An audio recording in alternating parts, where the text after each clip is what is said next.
Invite a Budget Blinds style consultant to show you how to transform your rooms just by changing your window coverings. Canada's #1 choice for window coverings. Visit budgetblinds.ca today. This is Newcap News with Silvana Benelich. Good evening and thank you for joining us. Well, after years of planning, lobbying government, and construction delays, staff at College Park School can finally say they're officially open. In this week's Beyond the Classroom, Bart Patiasek takes a look at the border city's newest school and the struggles it took to get built.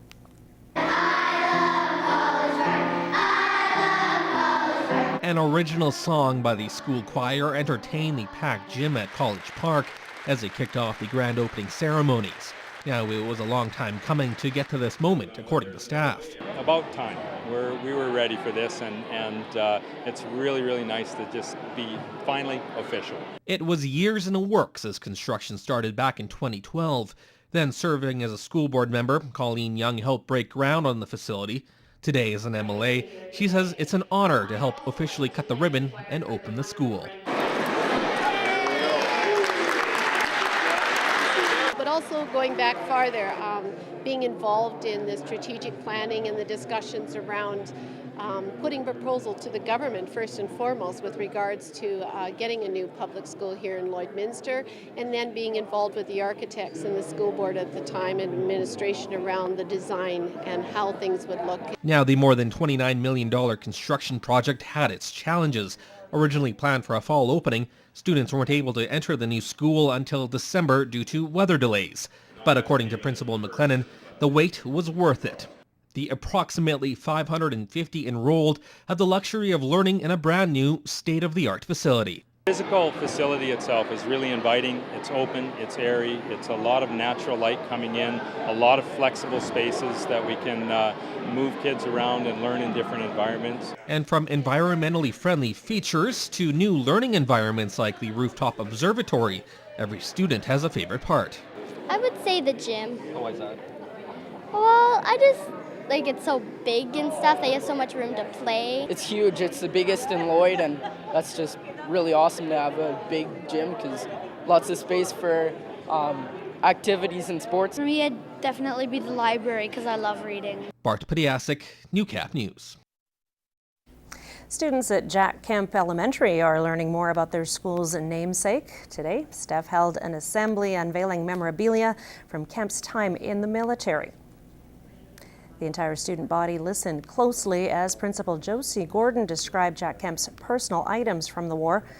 Kemp's daughter Anne is the one behind the new display. A few of the things that they might learn from these articles will help them to realize how devastating war is, how unglamorous it is, and how we need to do everything we can to live in peace with our neighbors.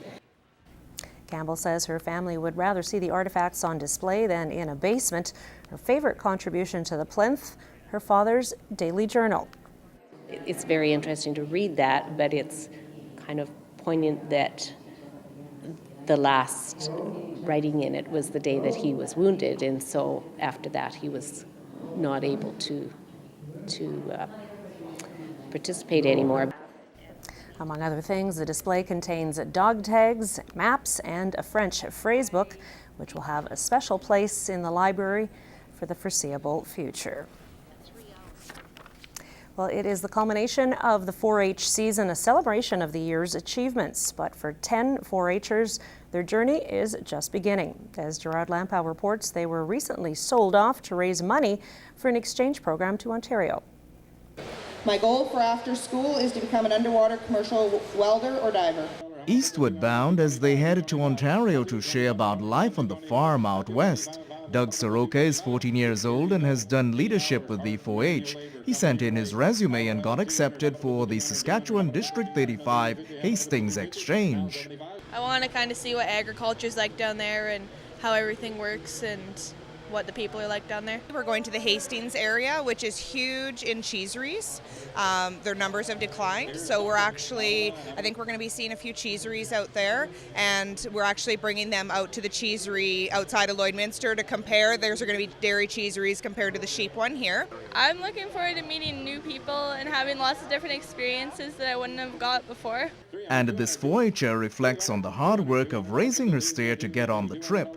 Very, because you need it finished by the end of 4-H, so you need to keep it well fed, healthy, and we give them feed. We're 4-H finishing ration, and it's just mixture of like corn and pellets and oats. The early August trip will include a visit to the Parliament buildings in Ottawa, Niagara Falls, and a Blue Jays game, so the Midwest region needs to return the favor as 4-H'ers from Ontario will be here in July.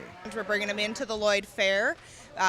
Just about as soon as they get here, it's Lloyd Fair, so they're going to get to experience chuck wagon races, a lot of them for the first time ever. We're going to look and see how much we have, but we accept everything because the more donations we have, the more that we can take the Ontario kids out and the more things we can do with them. You can pitch in by emailing Louise Soroka at iamajumpergirl1@gmail.com. Glad it's a great group of kids. Gerard Lampow, Newcap News. The local charity group 100 Men Lloydminster has picked its first recipient. The group held its first meeting last night, and although there were a few hitches, organizers say it was a huge success. We had a total donations at the end of the night of $8,900. We have a membership list of over 100. So, we're expecting that when all is said and done that we'll have in the neighborhood of $10,000 that'll be going to the Lloydminster Community Youth Centre. 2 nonprofits made presentations to the 100 Men members. When it came down to the vote, the Youth Centre was the big winner. I mean, you're talking about kids, ages 12 to 18. They have 7,000 visits on average every year, and 40 to 50 per night. Anderson says representatives from the Youth Centre spoke about the hard realities that some youth face in the border city.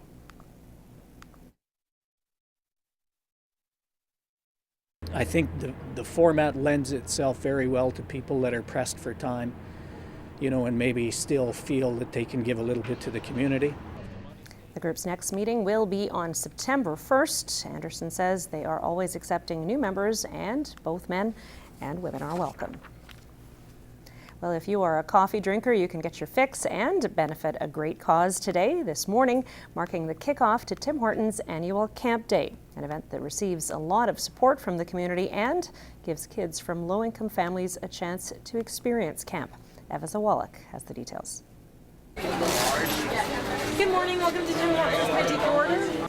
Many recognizable faces were at the South End location to pour coffee and greet customers, members of the RCMP, the mayor, MLAs, and a few anchors from Newcap. Camp Day is the Tim Hortons Children Foundation's biggest fundraiser of the year. Every penny from coffee sales today will go towards making an impact in the lives of thousands of kids. We all know as children how wonderful camp is in the summertime to be able to attend, and this is a great opportunity to support families who aren't able to send their kids to camp and give those kids the opportunity to have the same experience as many children do that are fortunate enough to be able to do that. This year alone, over 18,000 kids will attend one of 7 foundation camps across North America. While they are there, they will participate in a wide range of programs and activities designed to build self-esteem and leadership skills. 8 children from Lloydminster between the ages of 9 and 13 will be chosen to go away to camp this July. The ones from Lloydminster will be going to Camp Kananaskis in Alberta. There's horseback riding, water rafting, rock climbing. They get to go on an overnight camp out. They have hiking trails, all kinds of arts and crafts. Before she started working at Tim Hortons, Darla's daughter was chosen to attend one of the camps more than 10 years ago. I was really excited for her because, I was never going to be able to send her to camp in Ontario. Well, she loved it. She loved camping out. She loved the arts and crafts, learning about the different animals. It's for kids that are on our caseload, so they're already registered as part of Big Brothers Big Sisters, to have a big brother or a big sister, or they're matched, and then we select the kids that meet the criteria based on the application. Last year, 1,300 cups of coffee were sold at just this one location, and nearly $12 million was raised collectively from all Tim Hortons locations. This time, they hope to raise more money by giving customers the option to round up their purchase to the nearest after-tax dollar, donate in $5 increments via text, or donate in-store through donation boxes or their rent-a-tent program. Eva Zawalik, Newcap News.